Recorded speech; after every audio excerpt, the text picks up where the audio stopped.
My parents threatened to raise my rent unless I was my sister's free nanny. They didn't know I'd vanish overnight, leaving them drowning in the mess. I'm just a regular 25-year-old who worked hard to graduate college and land my first job as an elementary school teacher. It's not a high-paying gig, but I love working with kids, so it's worth it. Still, money's tight, especially when you're starting out. That's why I've been living with my parents, in the same suburban house I grew up in. It's not the most exciting setup, but it's practical. They charge me rent, a reasonable amount, as my dad likes to say. And I buy my own groceries. Plus, I chip in with chores like mowing the lawn, fixing stuff around the house, and even cleaning out the garage last summer when Dad hurt his back. It's not glamorous, but it's temporary. My plan was to stay for a couple of years, save some money, and then find a place of my own. Simple, right? Well, it was simple until my older sister Martha re-entered the picture. Martha is 32 and, how do I put this nicely, she's never exactly been the responsible type. Growing up she was the golden child. I don't know if it was because she was the firstborn, or if our parents just have a soft spot for her, but she could do no wrong in their eyes. She dropped out of college not once, but twice. The first time, it was because she didn't feel inspired. The second time, she said the professors were too demanding. She's never held down a job for more than a few months. Every time something didn't go her way, she'd quit and come up with some excuse about how it wasn't her fault. Our parents always bailed her out. Late on rent? They'd pay it. Car broke down? They'd cover the repair. Got a speeding ticket? Mom would write the check while muttering about how the police target young women. Meanwhile, I was scrubbing toilets at a diner to save up for college and taking out loans to cover tuition. Martha had been living on her own for the past couple of years, or so I thought. Turns out, she'd been bouncing between different apartments, constantly behind on rent, and leaning on our parents to keep her afloat. I didn't know any of this until she showed up one day and casually mentioned she was pregnant. Now I'm not here to judge anyone for their life choices, but let's just say Martha wasn't exactly in a stable situation. The father of the baby was some guy she'd been seeing for a couple of months, and from what I could gather, he wasn't thrilled about the whole surprise baby thing. He pretty much vanished as soon as she told him. You'd think this would be Martha's wake-up call, right? Like maybe this was the moment she'd realize she needed to get her life together. But no. Instead, she ran straight to Mom and Dad, who immediately went into fix-it mode. Within a week they'd started renovating the basement to turn it into a little apartment for her. They even put in a kitchenette. I didn't ask where the money was coming from, but I overheard Mom mention dipping into their retirement savings. I tried to stay out of it, because honestly, it wasn't my business. If they wanted to throw money at Martha, that was their choice. But the thing is, I could already see the writing on the wall. My parents have this way of dragging everyone else into Martha's problems. It's like they think we all have to band together to help her out, no matter how much of a mess she's made. At first, I told myself it wouldn't affect me. The basement was being turned into Martha's little apartment, so she'd have her own space. I figured she'd move in, do her thing, and I'd go on with my life. Sure, it was a little frustrating to watch them bend over backward for her again, but I tried not to dwell on it. That mindset worked for about 2 months. Then, little things started piling up. First, Mom began making comments about how I should spend more time with Martha since she was going through so much. Never mind that I was working full-time and coming home exhausted most days.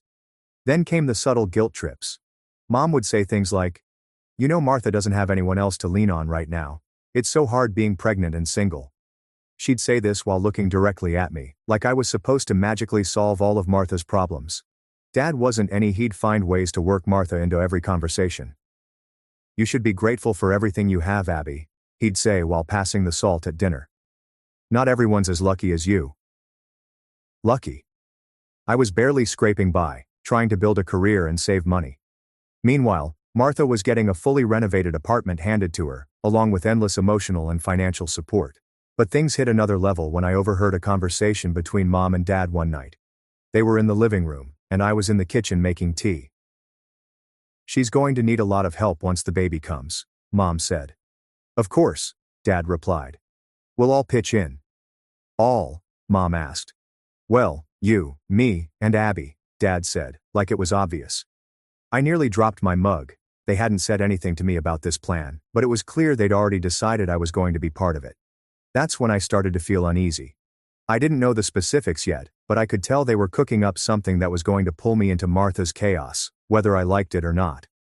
The uneasy feeling only grew when Martha started coming over more often.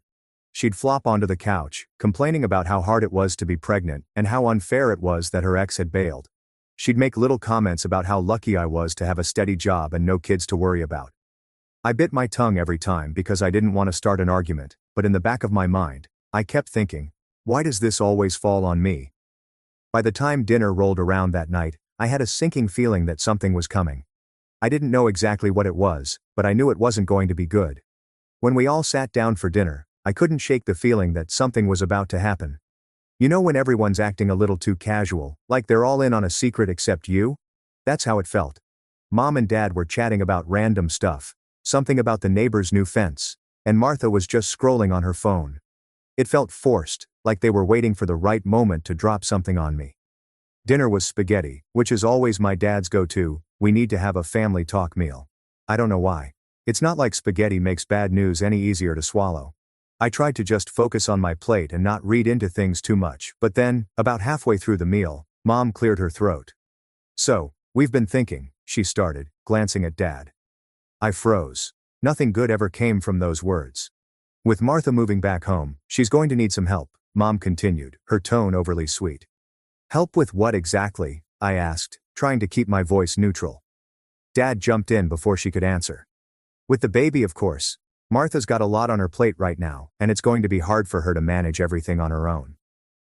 I glanced over at Martha, who was still scrolling on her phone like this conversation had nothing to do with her. She didn't even look up. Okay, but what does that have to do with me? I asked, setting my fork down. My parents exchanged one of those looks, like they were trying to figure out how to phrase whatever they were about to say. Well, Mom began. You're already living here, and you're so good with kids, being a teacher and all. We thought it made sense for you to help with babysitting. Help? I repeated, raising an eyebrow. Dad nodded enthusiastically. Yeah, just keep an eye on the baby while Martha gets back on her feet. It wouldn't be full-time or anything, just when you're home. I couldn't believe what I was hearing. You want me to babysit a newborn on top of working full-time? Well, you're home by 3 most days, moaned out. And you're not paying market rent, Dad added, as if that was somehow relevant. I stared at them, trying to process what they were asking. They weren't just asking for a little help, they were expecting me to take on a whole second job for free. Wait, let me get this straight, I said, leaning back in my chair. You want me to come home from teaching all day and then take care of Martha's baby? Mom sighed, like I was being difficult on purpose. It's not like that, Abby. We're all going to pitch in. All, I repeated. Yes, Dad said. We're all family, and family helps each other. At that point, Martha finally looked up from her phone. Wow, Abby, she said, smirking. I didn't realize helping your sister was such a big deal for you. I felt my hands tighten into fists under the table. I didn't want to snap, but the entitlement in her voice was unbearable. It's not about that, I said. I have my own life, my own job. I can't just drop everything to babysit. You're being selfish, Mom said, her tone sharp. Martha's going through a really hard time right now. The least you can do is help her out. Why is it my responsibility to fix her choices? I shot back, my voice rising despite my efforts to stay calm. She's 32 years old. She's not a kid anymore. Martha gave me the, "Are you kidding me?" Look, that's enough, Dad said, his tone firm. We're all in this together, whether you like it or not. You're living under our roof, and we expect you to contribute. Family? I said. I pay rent, I buy my own groceries, I help with chores. How is that not enough? The room went silent for a moment, and I could feel the tension hanging in the air. Martha just sat there, looking smug, like she'd already won. Well, Mom finally said, if you're not willing to help, maybe we need to rethink your living arrangement. My stomach dropped. Are you threatening to kick me out? Of course not, Mom said quickly. But if you're not willing to contribute more, maybe we need to discuss raising your rent. I couldn't believe what I was hearing. I'd been doing everything I could to be a good tenant, if you could even call it that. And now they were trying to guilt me into taking on responsibilities that weren't mine. You're seriously going to do this? I asked, my voice shaking. You're going to punish me for not wanting to be Martha's free nanny. It's not punishment, Dad said. It's about being part of the family, I said, standing up from the table. It's about you two enabling Martha, like you always have, and now you're trying to drag me into it. Don't talk about your sister like that, Mom snapped. I'm done, I said, turning toward the stairs. You want to help Martha, fine, but leave me out of it. I stormed upstairs and slammed the door to my room, my heart pounding in my chest. I couldn't believe what had just happened. I'd always known my parents favored Martha, but this was on a whole new level. It felt like it was about control. They wanted to keep me under their roof so they could manipulate me into doing whatever they needed. The thing that really stuck with me was how smug Martha looked through the whole conversation. She barely said a word, just sat there scrolling on her phone, like none of it was her problem. And I guess in her mind, it wasn't. Mom and Dad were already bending over backward to accommodate her, and now they were trying to drag me into it too. I don't think I slept more than a couple of hours that night. Every time I closed my eyes, I kept replaying the conversation in my head, thinking of all the things I should have said, but didn't. By the time my alarm went off the next morning, I was still angry, but mostly I felt stuck. I couldn't just up and leave. I mean, I'd thought about it, packing up my stuff and finding my own place. But it wasn't that simple. I was only a few months into my teaching job and still trying to save up. Rent in the area was insane, and I couldn't afford to live alone on my salary. For the next few days, things were tense around the house. Mom and Dad were clearly mad at me, but instead of talking about it, they started with the passive-aggressive comments. Must be nice to have so much free time after work, Mom said one evening as I walked through the door. Yeah, some people don't have that luxury, Dad added, not even looking up from his newspaper. I ignored them and went straight to my room. At this point, I wasn't interested in arguing. I knew anything I said would just escalate things, and I didn't have the energy for it. Martha, meanwhile, was living her best life. She wasn't even officially moved in yet, but she was at the house almost every day, taking over the living room with her stuff and acting like she already owned the place. She'd leave her shoes by the couch, her purse on the dining table, and random shopping bags scattered around like it was no big deal. One night, I came home to find her lounging on the couch with a bowl of ice cream, watching some reality show. She didn't even acknowledge me when I walked in. She glanced up, gave me a half-hearted hey, and went back to her show. I stood there for a second, waiting for her to say something else, an apology maybe, or even just a thanks for not flipping out about the situation. But nothing. I went to the kitchen, opened the fridge, and noticed that half of my groceries were gone. The bread I bought. Gone. The yogurt. Gone. Even my leftovers from the night before were missing. Did you eat my food? I asked, walking back into the living room. Martha didn't even look up. Mom said I could. She mumbled between bites of ice cream. She's not the one who paid for it, I snapped. Martha finally turned to face me, rolling her eyes. Chill out, Abby. It's just food. It's my food, I said, my voice rising. If you want groceries, go buy your own. Geez, you don't have to be such a drama queen, Martha said, setting her bowl down on the coffee table. You're acting like I stole your car or something. I didn't even know what to say. I just stood there, fuming, while Martha grabbed her phone and started texting someone, completely ignoring me again. I wanted to yell, to tell her how entitled and selfish she was being, but I knew it wouldn't make a difference. Martha had spent her entire life getting away with this kind of behavior because Mom and Dad let her. And now they were trying to make me part of the problem. The next morning, Mom cornered me in the kitchen while I was making coffee. You need to apologize to your sister, she said, her tone stern. For what? I asked, genuinely baffled. For making her feel unwelcome, Mom said, crossing her arms. She's going through so much right now, and the last thing she needs is you being difficult. Are you serious? I said, turning to face her. She ate all my food and acted like it was no big deal. How is that my fault? Mom sighed, like I was the one being unreasonable. It's just food, Abby. You can always buy more. That's not the point, I said, trying to keep my voice steady. The point is that she doesn't respect anyone's boundaries, and you're letting her get away with it. Boundaries, Mom said, practically scoffing. This is her home now too. You need to learn how to share. At that moment, I realized there was no reasoning with her. Mom wasn't interested in hearing my side of things. She just wanted me to fall in line and do what was best for the family. Over the next week, things got worse. Mom and Dad started dropping hints that they were going to raise my rent if I didn't step up. Martha began moving more of her stuff into the house, filling the basement with furniture and boxes. She even started using my bathroom, because apparently the one downstairs wasn't good enough. I tried to keep my distance, but it felt like no matter what I did, they were all determined to drag me into their chaos. One night, I came home to find Dad in the living room holding what looked like a budget spreadsheet. We need to talk, he said, gesturing for me to sit down. I hesitated, but eventually sat on the edge of the couch, bracing myself for whatever was coming next.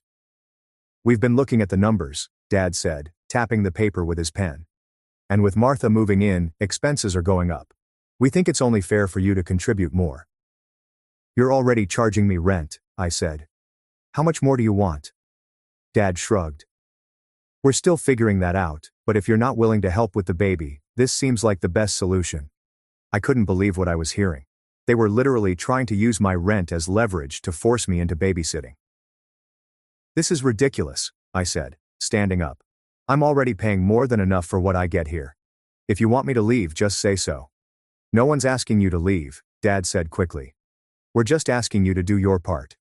My part? I repeated. You mean Martha's part? Dad opened his mouth to respond, but I didn't give him the chance. I walked out of the room and straight up to my bedroom, slamming the door behind me. At that point, I knew I couldn't keep doing this. I couldn't keep living in a house where my boundaries didn't matter and my parents saw me as nothing more than free labor. I didn't know how or when, but I knew one thing for sure: I had to get out. That thought stayed with me, growing louder every time Martha waltzed through the house like she owned it, or Mom and Dad tried to guilt-trip me into helping. But deciding to leave and actually pulling it off were two very different things. I didn't have much saved yet. Not enough to comfortably afford my own place. And the idea of suddenly uprooting my life felt overwhelming. Still, I knew staying wasn't an option. If I let them push me into being Martha's backup parent now, it would never stop. They'd just keep piling more and more onto me until I was stuck. I didn't want to wake up one day, 5 years later, still living in that house, miserable and resentful. The next morning, I made myself a cup of coffee and sat down with my laptop. I opened a spreadsheet where I kept track of my budget: rent, groceries, gas, student loans. I wasn't great at saving, but I'd been putting aside a little every month. I added everything up and realized I could manage a move if I found somewhere affordable and cut back on extras for a while. The timing couldn't have been better. My coworker Alicia had mentioned a few weeks ago that she was looking for a roommate. I hadn't thought much about it at the time, but now it felt like a lifeline. I texted her, "Hey, is that roommate thing still an option?" She replied almost immediately, "Yep, still looking. Why, you interested?" "Yeah, maybe. Can we talk after work?" Alicia's response was short and sweet. Of course. That afternoon, I stayed late at school, waiting until the halls were quiet before heading to Alicia's classroom. She was sitting at her desk, grading papers. "What's up?" she asked, looking up from her stack of essays. I hesitated for a second, unsure how much to share. Finally, I said, "I'm thinking about moving out of my parents' place. They're making things complicated." Alicia nodded like she understood without me having to explain. "The offer is still open," she said. "It's not a big place, but it's clean, and we'd split everything down the middle. Rent's $800 a month, utilities included." That was a little higher than I'd been hoping for, but it was doable. "When would you need someone to move in?" I asked. "Yesterday," she joked, then added, "But seriously, anytime. If you're in, the room's yours." I told her I'd let her know by the end of the week, but in my head, I'd already made up my mind. This was my way out. Then I had to figure out how to leave without creating even more drama. If my parents caught wind of my plan too soon, I knew they'd try to sabotage it. They'd guilt me, argue with me, maybe even go as far as raising my rent immediately to stop me from saving anything. So I kept quiet. I started packing little by little, focusing on the essentials: clothes, personal items, and anything I couldn't afford to replace. I stored everything in the trunk of my car, hiding it under a blanket in case anyone got curious. At the same time, I started documenting everything, just in case. I took pictures of my room, my furniture, my electronics, anything that could potentially become a point of contention later. I knew from experience that Martha had a way of forgetting what belonged to whom, and I wasn't about to lose my stuff in the chaos of leaving. One night, while everyone was asleep, I printed out a letter formally giving my 30-day notice. I'd done some research online and found out that even though I wasn't technically a tenant in the legal sense, it was still smart to have everything in writing. The last thing I wanted was for them to accuse me of bailing without warning. I didn't sleep much that night, constantly checking the clock and listening for any noises that might mean someone was awake. Finally, at 6 o'clock in the morning, I slid the envelope under the door to my parents' bedroom. The reaction was immediate. By the time I got home from work that day, Mom and Dad were waiting for me in the living room. "What's this?" Dad asked, holding up the letter like it was some kind of personal attack. "It's my notice," I said, keeping my voice steady. "You're really doing this?" Mom asked, her voice already shaky. "Yes," I said firmly. "I found a place, and I'll be moving out by the end of the month." "You can't just leave," Mom said. "What about Martha? What about the baby?" I took a deep breath, trying to stay calm. "Martha and the baby aren't my responsibility. I've done everything I can to help around here, but I can't keep living like this." "What is wrong with you?" Dad said, his voice rising. "You weren't stubborn like this before. We've given you so much, letting you live here, helping you get on your feet. And this is how you repay us." I clenched my fists, biting back the urge to yell. "I pay rent," I said through gritted teeth. "I buy my own food. I've been responsible for myself since the day I graduated. I'm not a kid anymore, and I'm not your backup plan for Martha." Mom started crying, which didn't surprise me. She always cried when things didn't go her way. "How can you do this to us?" she sobbed. "To your sister?" I didn't say anything.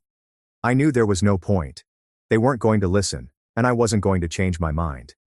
The days that followed were some of the most awkward of my life. Mom and Dad barely spoke to me, except to throw in the occasional guilt trip. Martha acted like nothing had changed, continuing to take over the house as if it was already hers. One night, I came home to find that she'd moved more of her stuff into the basement, stacking boxes on top of the couch and cramming clothes into the closet. It was like she was marking her territory, claiming every inch of space she could. "Hope you don't mind," she said when I walked in. I didn't respond. I just went upstairs and closed the door to my room, ignoring the knot of anger growing in my chest. In the final days before my move, I doubled down on my preparations. I packed the last of my essentials, checked and rechecked my budget, and made plans with Elysia to pick up the keys. Everything was falling into place, but I still felt a gnawing sense of unease. The hardest part came the morning I officially moved out. I'd arranged for Elysia to swing by with her car, and we were going to load up the last of my stuff before heading to her apartment. I thought I'd timed it perfectly, early enough that Martha would still be sleeping and Mom and Dad would be too distracted with their morning routines to bother me. Of course, nothing ever goes that smoothly in my family. I was halfway through hauling boxes out to my car when I heard the familiar sound of my dad's slippers shuffling down the hallway. He appeared at the top of the stairs. "What are you doing?" he demanded. I didn't stop moving. "I told you I'm leaving today," I said, grabbing another box and heading for the door. "You can't just sneak out like this," he snapped, following me outside. "We're a family, Abby. Are you abandoning your own family?" I set the box down in the trunk of my car and turned to face him. "I'm not abandoning anyone," I said, trying to keep my voice calm. "I'm choosing to live my own life. There's a difference." Dad looked like he wanted to argue, but before he could say anything, Mom appeared in the doorway, her arms crossed and tears already streaming down her face. "You're really doing this?" she asked, her voice shaking. "Yes," I said, standing my ground. "What about Martha?" she sobbed. "What about the baby?" I sighed, feeling the weight of the conversation pressing down on me. "Mom, I've told you before, Martha and the baby aren't my problem. I can't keep sacrificing my own life to fix her mistakes." That set her off. "How dare you talk about your sister like that?" she cried, her voice rising. "She's doing the best she can." "Is she?" I shot back. "Because from where I'm standing, it looks like she's just waiting for everyone else to do the work for her." At that moment, Martha emerged from the basement, looking disheveled but wide awake. She took one look at the scene unfolding in the driveway and smirked. "Don't worry, Mom," she said, her voice dripping with sarcasm. "If Abby wants to be selfish, let her. We don't need her anyway." I clenched my fists, fighting the urge to snap back. Instead, I turned to Elysia, who had just pulled up in her car. "Let's get this done," I said, ignoring the chaos behind me. Elysia gave me a sympathetic look and started helping me load the rest of my stuff into the cars. My parents continued to argue in the background, throwing out every guilt trip they could think of. "Who's going to help us now?" Dad shouted. "How can you be so heartless?" Mom wailed. Martha, meanwhile, leaned against the doorframe, watching the whole thing like it was some kind of live performance for her entertainment. By the time we were done loading everything, I felt like I'd run a marathon. I stood in the driveway, taking one last look at the house I'd called home for so many years. It should have been a bittersweet moment, but all I felt was relief. With that, I started the engine and drove away, Elysia following close behind. The relief I felt when I pulled into Alicia's apartment complex was immediate. It wasn't fancy, but it was clean, quiet, and most importantly, drama-free. Alicia helped me carry everything inside, and within an hour, I was unpacked and settled into my new room. We sat on the couch afterward, chatting about work. It felt normal, like a glimpse of the life I'd been missing while stuck in the middle of my family's chaos. But that peace only lasted about 2 hours. My phone started buzzing non-stop: calls, texts, voicemails. It was my parents, my aunts, my cousins. Apparently my mom had already spread the news that I'd abandoned the family, and everyone had something to say about it. "Abby, how could you do this to your sister?" One voicemail from my Aunt Carol started. "She's pregnant and vulnerable. Don't you care about family? Selfish doesn't even begin to describe you," another text from a cousin read. The worst part was Martha's social media posts. She'd gone full victim mode, posting pictures of her baby bump with captions like, "Some people would rather run away than help their own family. At least my baby will know what real love looks like." I blocked her immediately. It was infuriating, but I refused to let it pull me back in. I reminded myself that this was exactly why I'd left: to escape the manipulation and drama that always came with being part of my family. The next week at work, things got even weirder. My mom showed up at the school during my lunch break, crying and begging to talk to me. She was in full meltdown mode, talking about how I destroyed the family, and how Martha was falling apart without me there. My principal had to step in and ask her to leave, which was mortifying. I spent the rest of the day avoiding eye contact with everyone, knowing they were probably wondering what kind of family drama I was caught up in, but that incident actually worked in my favor. I thought I was done with the house and all the chaos it came with, but of course, life isn't that simple. About 2 weeks later, I realized I'd left some important documents behind: a file with my teaching certification, tax forms, and other papers I needed for work. I'd been so focused on getting out of the house that I hadn't double-checked the small drawer where I usually kept those things. So, with my mom showing up at my school, I told a couple of my co-workers about everything that had been going on. They didn't hesitate to step up and offer their help. "Let us know when you're ready to grab the rest of your stuff," Alicia said, handing me her spare car keys. "We'll make it quick." So, a few days later, Elysia and another co-worker, Maria, came with me to my parents' house to collect the rest of my things. I thought I was ready for whatever nonsense they might try to pull, but I underestimated just how low they were willing to go. When we got to my room, it was unrecognizable. Martha had moved more of her stuff in, mixing it with mine like some kind of territorial takeover. Clothes that weren't mine were shoved into my dresser, random baby items were piled on my desk, and my nightstand had been completely emptied and filled with her things. "What's going on here?" I muttered, more to myself than anyone else. Martha appeared in the doorway, holding a cup of coffee and looking entirely unbothered. "Oh hey," she said casually, like nothing had happened. "I guess some of my stuff got mixed in. It's hard to tell what's yours and what's mine at this point." I stared at her, trying to process the audacity of her words. "You mean the stuff that was in my room, where I've been living for years?" She shrugged, taking a sip of her coffee. "Well, you already left, so what does it matter?" It was clear she'd done this on purpose, hoping to make things more difficult for me. But what she didn't know was that I'd anticipated this exact scenario. I pulled out my phone and opened the folder where I'd saved pictures of my room from before she started moving in. "I already have photos of everything," I said, holding the screen up so she could see, "and I made a list of all my stuff, down to the serial numbers on my electronics." Martha's face twisted in frustration, but before she could respond, Mom and Dad showed up. "What's going on?" Dad demanded. "What are you doing in here?" he asked in fury. "I came to grab some stuff I forgot, but Martha is claiming she can't tell what's hers and what's mine," I said, keeping my voice as calm as possible. "But I have documentation for everything I own." Dad's expression darkened. "If you take anything that doesn't belong to you, I'll call the police." I let out a short, humorless laugh. "Go ahead," I said. "We can also talk to them about the legality of you entering my room without notice and tampering with my belongings." That shut him up. Elysia and Maria stepped in, helping me sort through the mess. Martha tried to argue when I picked up my laptop, claiming it was hers, but all I had to do was pull up the purchase receipt and a photo of the serial number. The more she realized her plan wasn't going to work, the angrier she got. "This is so unfair," she shouted, throwing her hands in the air. "You're stealing from a pregnant woman." I turned to her, finally fed up. "The only person trying to steal anything here is you," I said firmly. "Just like you've been trying to steal my time and my freedom by expecting me to be your unpaid nanny, not anymore." And with that, I got into Alicia's car and didn't look back. Now, all that was 6 months ago. Martha had the baby, and as I predicted, things are falling apart. My parents are now stuck providing the childcare they tried to dump on me, all while working their full-time jobs. They're exhausted and overwhelmed. According to the few family members who still speak to me, Martha hasn't even tried to find a job. She claims she's too stressed to work, which is probably true considering she spends most of her time scrolling on her phone and ignoring her responsibilities. She's still living in my parents' house, now with a crying infant and an unfinished basement renovation that's draining their retirement savings.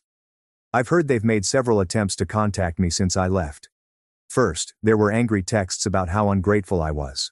When that didn't work, they switched to guilt trips about how much the baby needed me. The latest strategy has been sending photos of my niece with captions like, "Don't you want to meet your only niece?" and "She needs her aunt in her life." I've blocked them all on social media and set up email filters to avoid their messages. A few family members who understand my position have kept me in the loop, but I've made it clear I'm not interested in rebuilding relationships until my parents and Martha acknowledge their behavior and make real changes. Ironically, if they had just respected my boundaries and asked for occasional babysitting help like normal people, I probably would have agreed. I love kids, and I wouldn't have minded helping out sometimes. But their attempt to trap me into full-time childcare while disregarding my space and autonomy destroyed any chance of that happening. And yeah, that's my story. What I realized from all this mess is that sometimes the healthiest thing you can do for your family is to stop enabling their destructive behaviors.